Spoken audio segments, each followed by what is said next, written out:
Welcome back to the bunker, folks. Please take your seats. The show's about to begin. Over and out. Sorry for the weird editing cuts, guys. I had made a comment about the story, and it's probably not YouTube appropriate because YouTube's always on her cycle.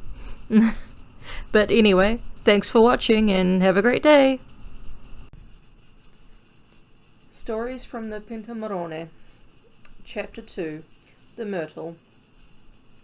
There lived in the village of Miano a man and his wife who had no children whatever, and they longed with the greatest eagerness to have an heir. The woman above all was forever saying, "O heavens, if I might but have a little baby, I should not care wherever it sprung, even from a myrtle." She repeated this song so often, and so wearied heaven with these words, that at last her wish was granted, and at the end of 9 months, instead of a little boy or girl, she placed in the hands of a nurse a fine sprig of myrtle. This she planted with great delight in a pot, ornamented with ever so many beautiful figures, and set in the window, tending it morning and evening with more diligence than the gardener does a bed of cabbages for which he reckons to pay the rent of his garden.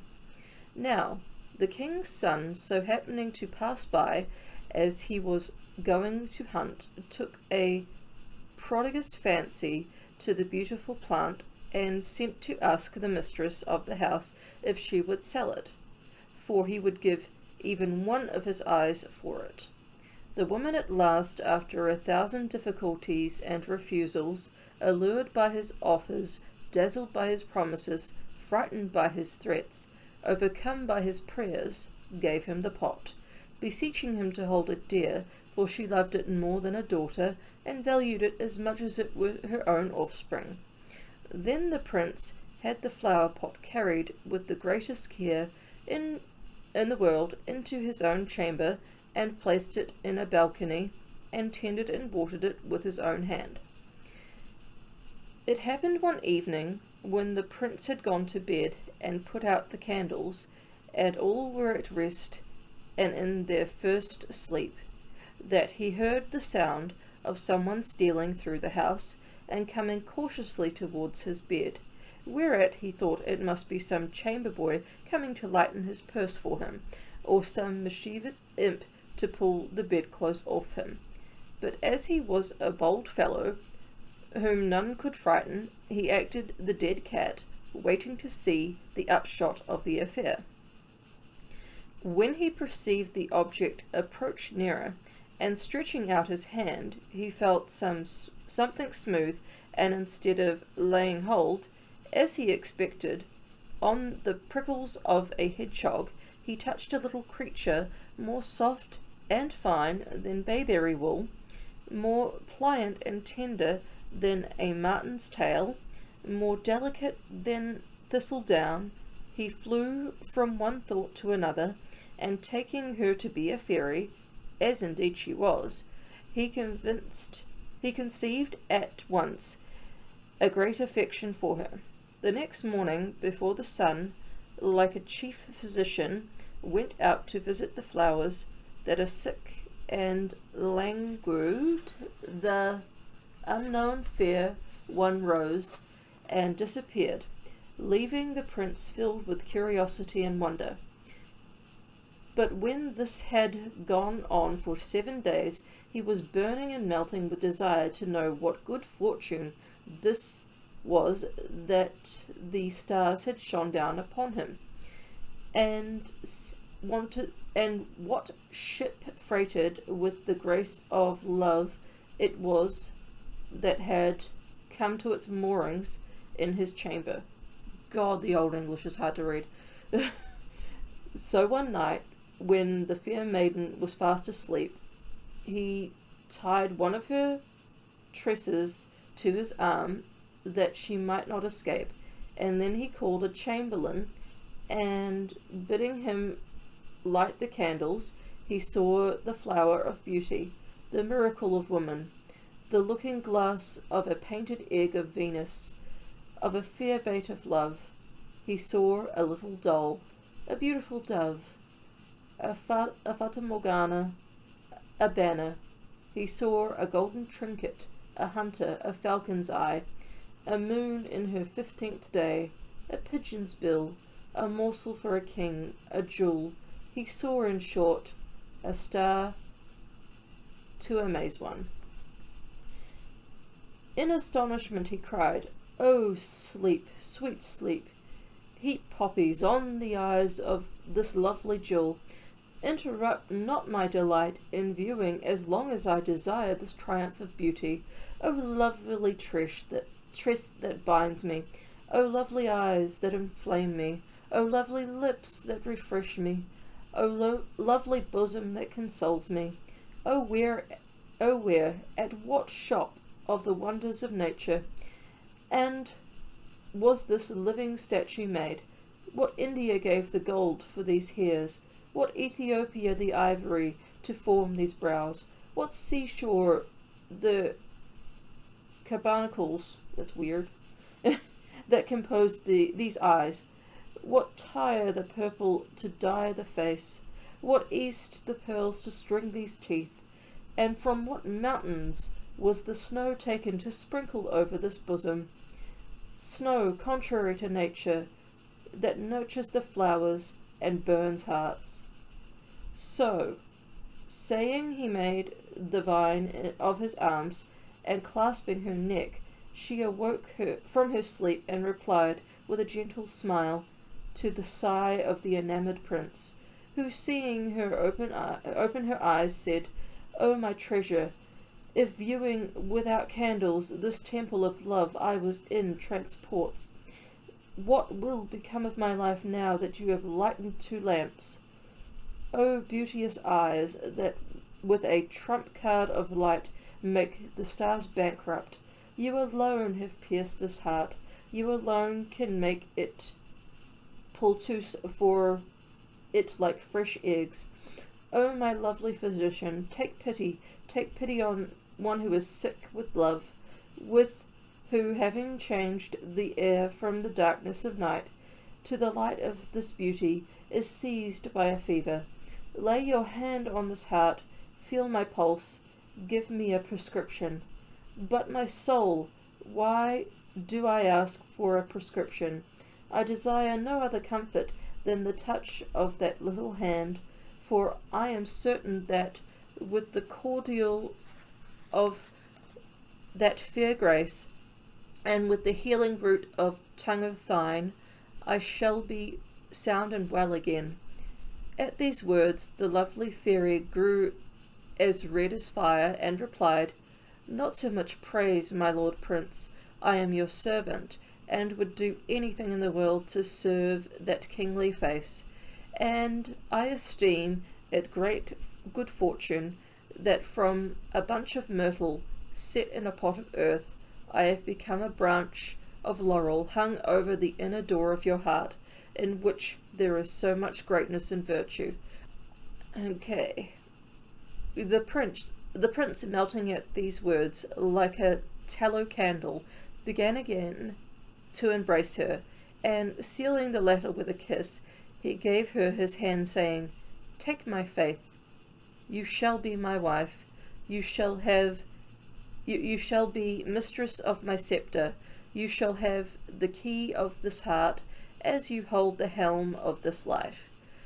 After these and 100 other ceremonies and discourses, they arose, and so it went on for several days. But as spoil sport, marriage parting fate is always a hindrance to the steps of love. It fell out that the prince was summoned to hunt a great wild boar, which was ravaging the country, so he was forced to leave his wife. But as he loved her more than his life, and saw that she was beautiful beyond all beautiful things, from this love and beauty there sprang up a feeling of jealousy. Of course there did. Which is a tempest in the sea of love, a piece of soot that falls into the pottage of the bliss of lovers, which is a serpent that bites, a worm that gnaws, a gall that poisons, a frost that kills, making life always restless, in the mind unstable, and the heart ever suspicious. So, calling the fairy, he said to her, I am obliged, my heart, to be away from home for 2 or 3 days. Heaven knows with how much grief I tear myself from you, who are my soul. And heavens knows to whether ere I set out my life may not end. But as I cannot help going to please my father, I must leave you. I therefore pray you by all the love you bear me, to go back into the flower pot and not come out until I return, which will be as soon as possible. I will do so, said the fairy, for I cannot and will not refuse what pleases you. Go therefore, and may the mother of good luck go with you, for I will serve you to the best of my power. But do me one favour, leave a thread of silk with a bell tied to the top of the myrtle, and when you come back, pull the thread and ring, and immediately I will come out and say, Here I am.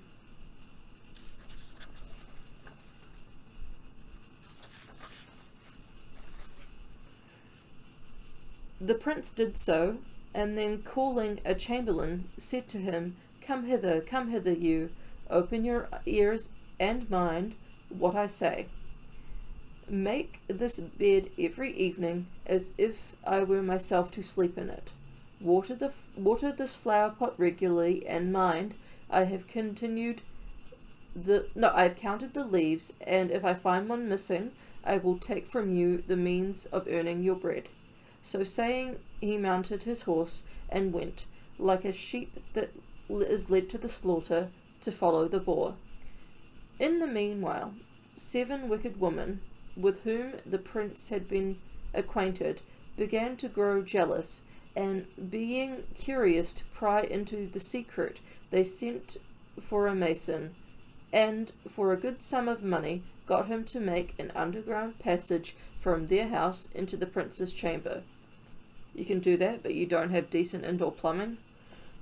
Then these cunning jades went through the passage in order to explore. But finding nothing, they opened the window, and when they saw the beautiful myrtle standing there, each of them plucked a leaf from it. But the youngest took off the entire top, to which the little bell was hung. At that moment it was touched, the bell tinkled, and the fairy, thinking it was the prince, immediately came out. As soon as the wicked woman saw this lovely creature, they fastened their talons on her, crying, You are she who turns to your own mill the stream of our hopes. You it is who have stolen the favour of the prince, but you are coming to the end of your tricks, my fine lady. You are nimble enough in running off, but you are caught in your tricks this time, and you escape as if you were never born. See, the translation in this, I don't know who the hell did it, but they've left out several words, and that's why I keep tripping over things. So I apologize. So saying, they flew upon her and instantly tore her into pieces. Well, that's grim. And each of them took her apart. But the youngest would not join in this cruel act, and when she was invited by her sisters to do as they did, she would take nothing but a lock of those golden hairs.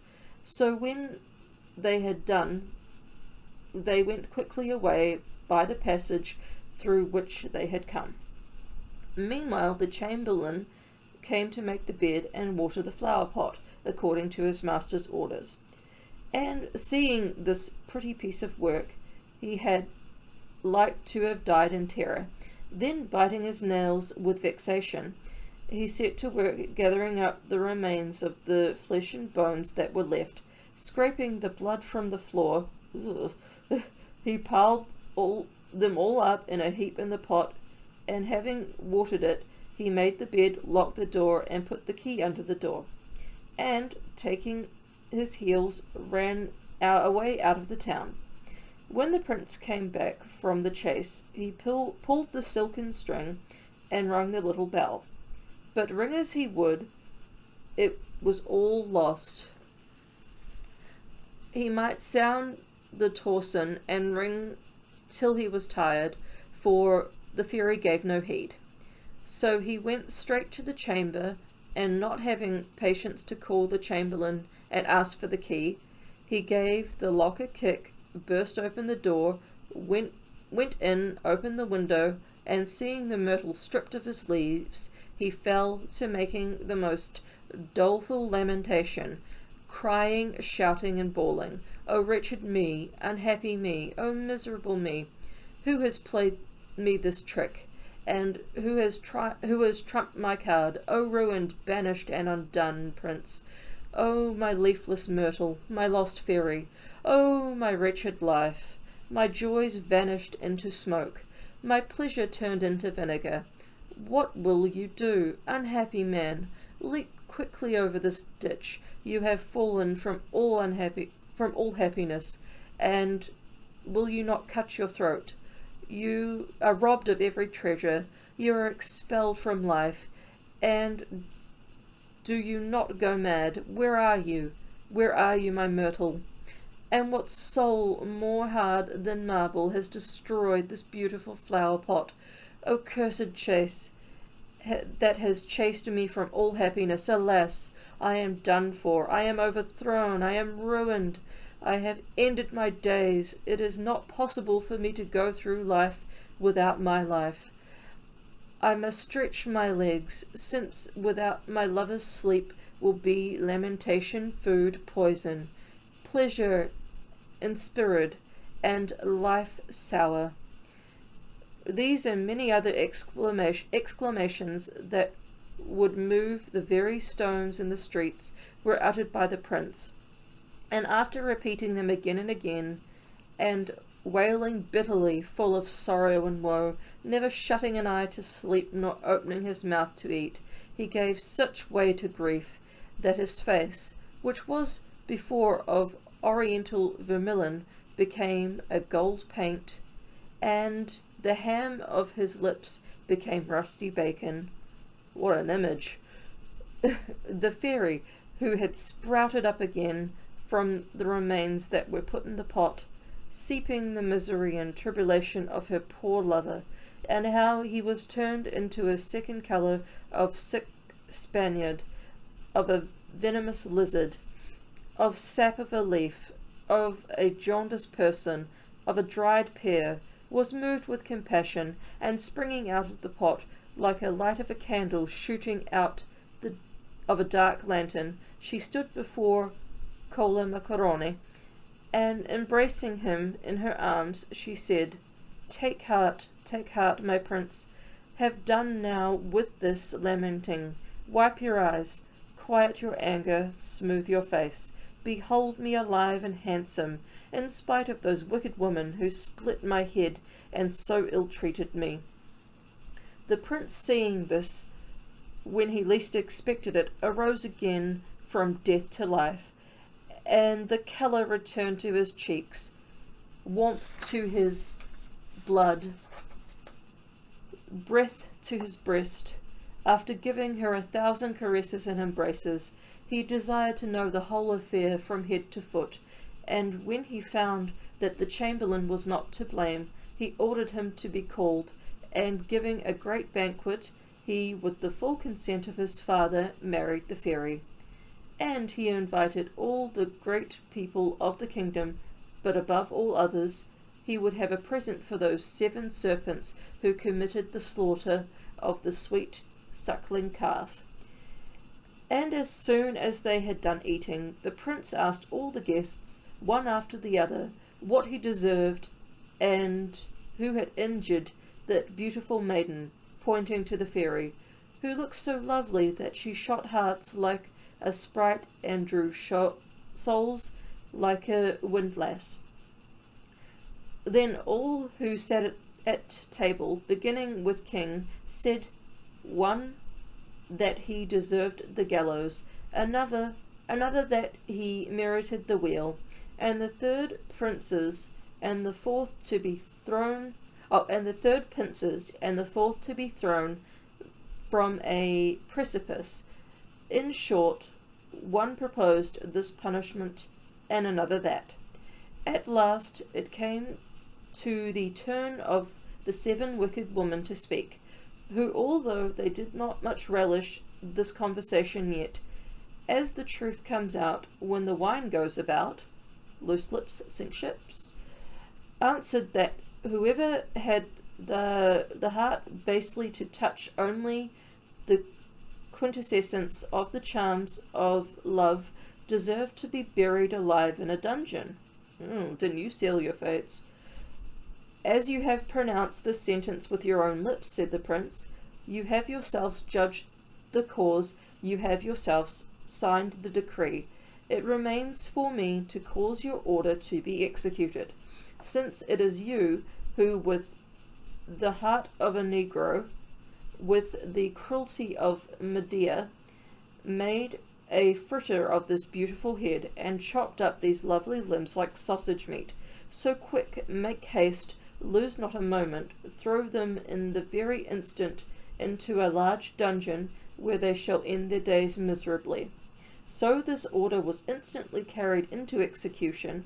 The prince married the youngest sister of those wicked creatures to the chamberlain, and gave her a good portion, and giving also to the father and mother of the myrtle wherewithal to live comfortably, he himself spent his days happily with the fairy, while the wicked women ended their lives in bitter anguish, and thus verified the proverb of the wise old man, the lame goat will hop if he meets with no stop.